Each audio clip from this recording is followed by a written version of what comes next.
have said it in my letter to the government also. It's not a wise move to target only our community.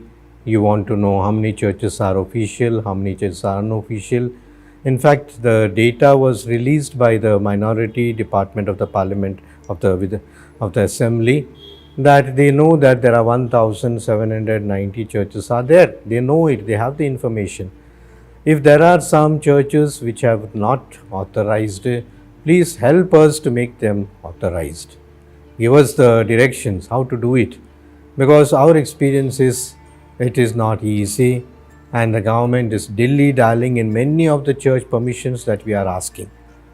There are some places for years we have been waiting.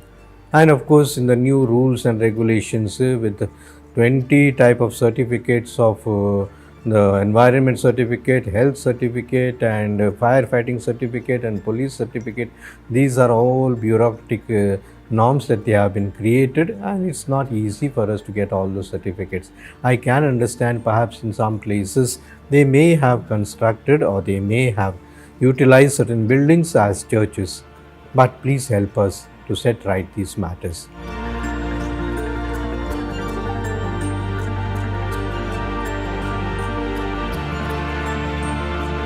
I say that anything that is done by force and fear and fraudulent methods is not good.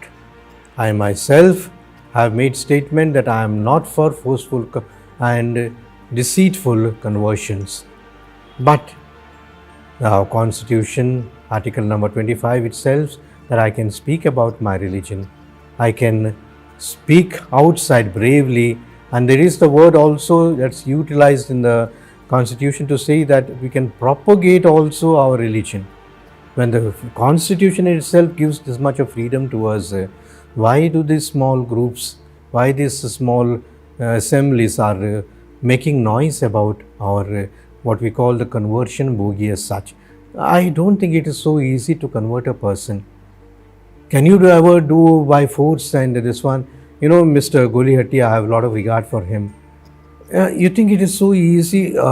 MLA house which is under guard and protection from the police and from so many other people, that someone can just enter into his house and force his mother and his family members to become Christians. It's so easy. I am really surprised about these matters. At the most, he should set his own house in order. Perhaps if there is devotion in his house for certain things, please keep it up. And if it's forceful conversion, I will be the first one to tell that woman to go back. Please go back. Be happy in your family. Be happy with your religion. We don't want. We are running now so many schools and institutions. In Bangalore, we have more than 1 lakh children in our schools. If there is a complaint of even one child that is being converted, I will close that school. On the other hand, the new directive that the government has taken to take note, to make a list of authorized, unauthorized, is not necessary. Recently the government itself has sent a directive that unauthorized structures in government lands should not be demolished. They should continue. When I met the Chief Minister, I have great regard for him. I told him this is a good move, sir, because in the light of harmony, we have to tolerate certain things to keep harmony among this one. But if that directive applies to only one community, if there are unauthorized constructions on my side, you will not allow it, you will not tolerate it, you will encourage the smaller groups to go and have problem.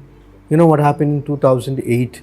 13 of our churches in Mangalore and other parts of the state, they were trying to attack those churches. And at that time, fortunately, our Chief Minister, Honorable Chief Minister, was in Janata Dal. He was one of the ones who condemned it. His party condemned it very much. But now, 13 years later, the clock has gone round, and he seems to be giving chances for the other groups to make lists like that and perhaps start the attacks also in some way in the future. What is the guarantee that we will not be attacked in future?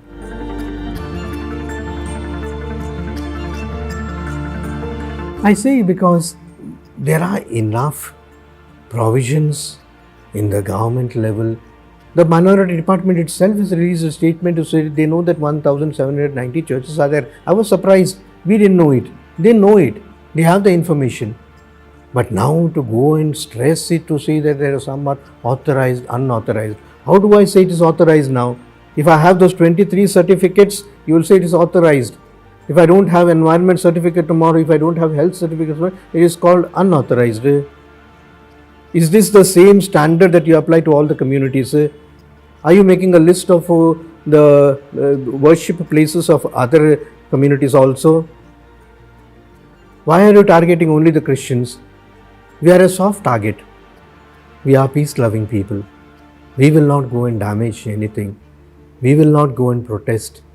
Our protests are all silent protests. We take candlelight procession whenever something goes wrong. And remember that we are patriotic people. We love our country. We love our motherland. And we will do anything that you ask of us. Even if it's a strange request that you want us to help some community, some poor and downtrodden, to start another hospital, we will be more happy to do this kind of work. Please trust us.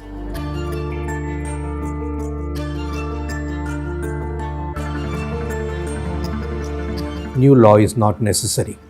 There are enough safeguards in the Constitution. There are enough laws and judgments in the country in order to punish the person who have gone to the excess, who have done conversions out of force or out of deceit. Surely they should be punished, and there are enough laws. By making a new law like this, and giving it in the hands of certain people, you are taking, or rather you are encouraging these groups to take action among themselves. Today they are speaking about what's called moral policing of certain things in this one, which means police are not capable of handling them. Why do we need to encourage other groups and other people to take care of these things? Surely if there is any aberration, make a complaint and ask the police to find out and to do it.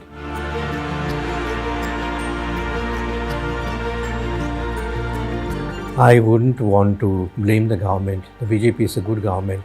They have also helped us in many places, for our institutions, for our churches, etc. And I have great regard for the Chief Minister also. I also come from Hubli, Dharwad area. For 10-12 years I have been there. I have heard about him. I have seen his works. But I think some fundamentalist groups are trying to influence him, and he is succumbing to the pressure of these groups, which is not a good thing.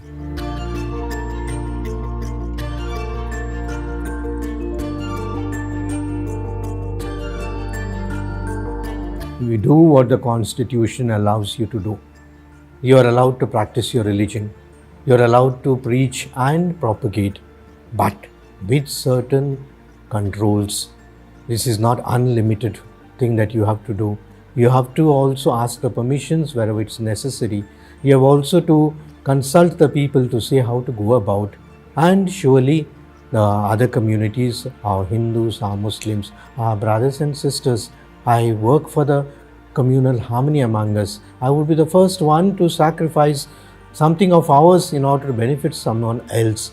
So in that sense, I would say that we have to be together, and the government also should be careful in these matters, in what they say, in what they do, in what the surveys that they do. On the other hand, if there is forceful and deceitful conversion, surely the government has enough laws to take heed to it and surely go ahead. But a person who wears a cross, a person who has got a picture, who has got a book, the Madras High Court has said that the fact that they are going to the church and having this cross and this one does not mean this is conversion, does not mean they have changed the religion. This is a free country, this is a secular country. Let us all be brothers and sisters together.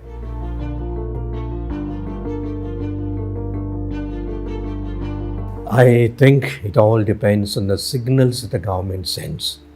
If the government is open and open-hearted, surely the other communities also not only will praise you, but take you to head. I don't say this government or that party and all. Mr. Vajpayee, he was a statesman. He was perhaps BJP party, but no one thought him or saw him in that line. He was a man for the people. We also loved him. And as I said, he is a statesman.